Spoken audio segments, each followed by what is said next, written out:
Edward the Elder was King of Wessex from 899 until his death in 924. Edward's reign was critical to the shaping of England as a unified kingdom, following the achievements of his father and laying the groundwork for the eventual establishment of a fully unified English kingdom under his son. Edward's military prowess, strategic alliances, and policies played a significant role in pushing back the Viking forces that had previously dominated large parts of England. His reign marked a crucial transition from the fragmented, often divided Anglo-Saxon kingdoms into a more centralized state, though it would take the efforts of his successors to complete this process. Edward the Elder was born around 874, the son of King Alfred the Great and his wife, Ealhswith. Edward's early life was shaped by the Viking invasions that had already ravaged large parts of England. His father's reign had been marked by relentless Viking attacks, with the famous Great Heathen Army invading England in the mid-9th century. Alfred's leadership in defending Wessex against these incursions is one of the most celebrated aspects of his reign. As a young man, Edward would have grown up in a kingdom that was constantly engaged in warfare, the preservation of Christian values, and the establishment of reforms in law and culture. He was groomed for kingship, learning the intricacies of leadership and governance under the tutelage of his father, Alfred, who was a forward-thinking ruler, not only focused on military success, but also on strengthening the intellectual and cultural fabric of the kingdom. Edward ascended to the throne in 899 after the death of his father. His ascension came at a time when England was not a unified kingdom, but rather a series of competing Anglo-Saxon kingdoms, including Wessex, Mercia, and East Anglia, each of which was under varying degrees of threat from Viking invaders. The situation was further complicated by the Danelaw, the part of England where Viking rule was firmly established. Edward's succession was not automatically uncontested, as his half-sister, Elfthryth, was also a potential claimant to the throne. Yet Edward quickly consolidated his power, securing the loyalty of Wessex's nobility and preparing for the battles ahead. The Viking threat remained one of Edward's principal concerns throughout his reign. When Edward took the throne in 899, much of the Danelaw was still under Viking control, and the kingdom of Wessex itself had been left fragile by years of warfare.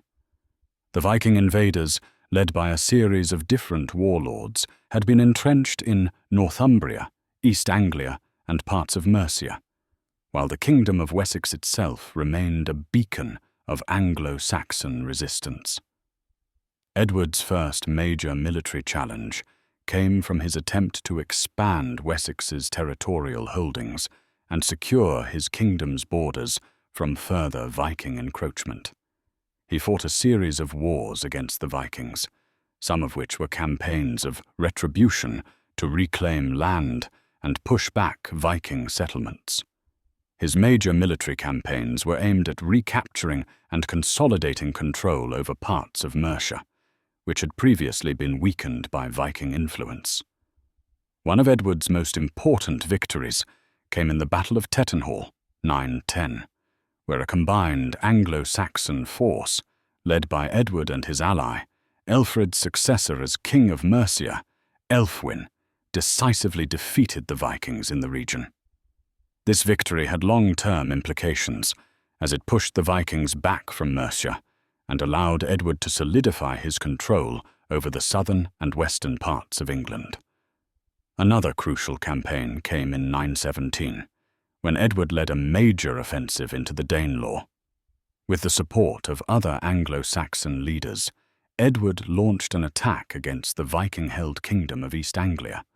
Following a series of battles and sieges, Edward succeeded in capturing key Viking strongholds and secured the submission of the Viking rulers of East Anglia. This victory was vital in consolidating Wessex's control over much of southern and central England, and further weakening Viking influence. Despite these victories, Edward was not able to fully eliminate Viking rule in all parts of England.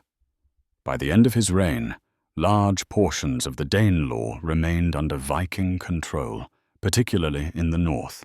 However, Edward's military successes were instrumental in pushing the Vikings out of the southern and central parts of England and significantly reducing their power in the region. Edward's success as a military leader was matched by his ability to consolidate power and govern effectively.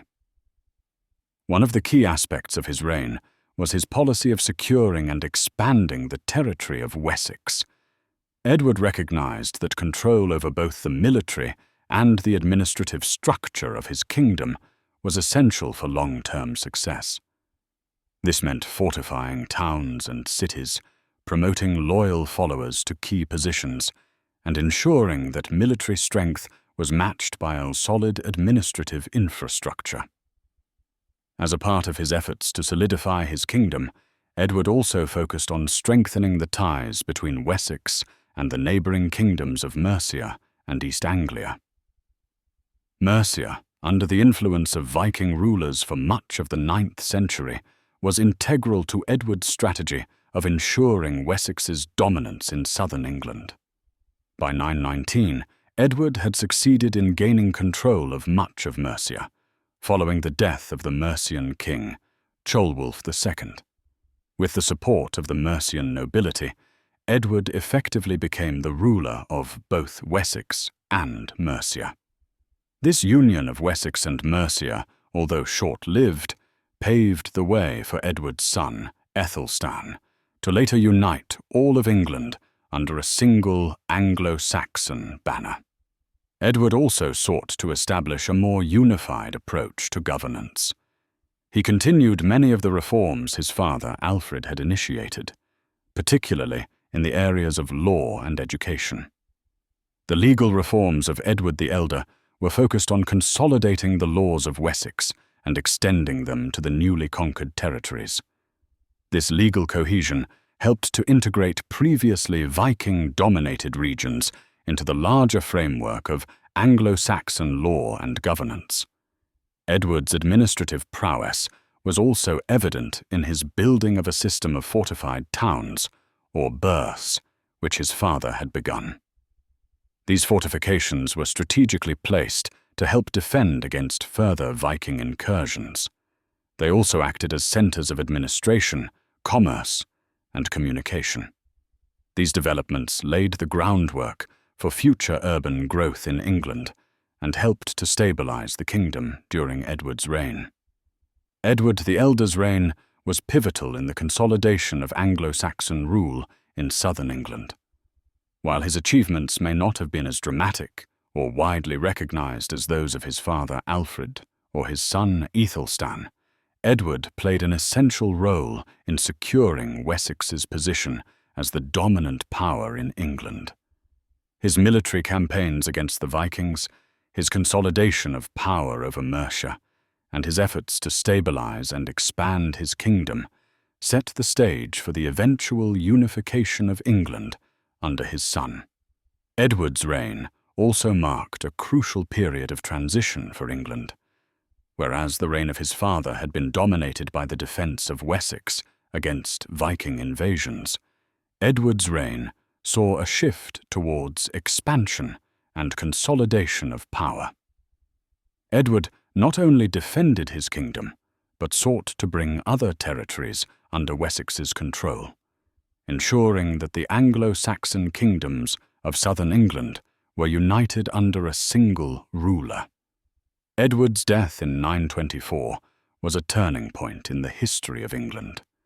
He left behind a united kingdom that would soon become the foundation of England's later success under his son, Aethelstan, who would become the first king of all England. Edward's legacy is thus one of continuity and transition. He carried forward his father's vision of a unified Anglo-Saxon kingdom, expanded Wessex's borders, and ensured that the path to a unified England was clearly laid out for his successors. Edward the Elder, King of Wessex from 899 to 924, was one of the most important monarchs in the early stages of English history. His military leadership in the face of Viking invasions, his political acumen in unifying southern England, and his efforts to expand the reach of Anglo-Saxon rule laid the foundation for the eventual unification of England. Edward's achievements were crucial in securing Wessex's position as the dominant power in southern England and pushing back Viking control in the Danelaw. His reign represented a pivotal moment in the history of Anglo-Saxon England, transitioning the kingdom from one of constant defense to one of growing consolidation, setting the stage for future English monarchs to forge a truly unified kingdom. Through his military successes, administrative reforms, and efforts at expansion, Edward the Elder cemented his legacy as a key architect of early English unity.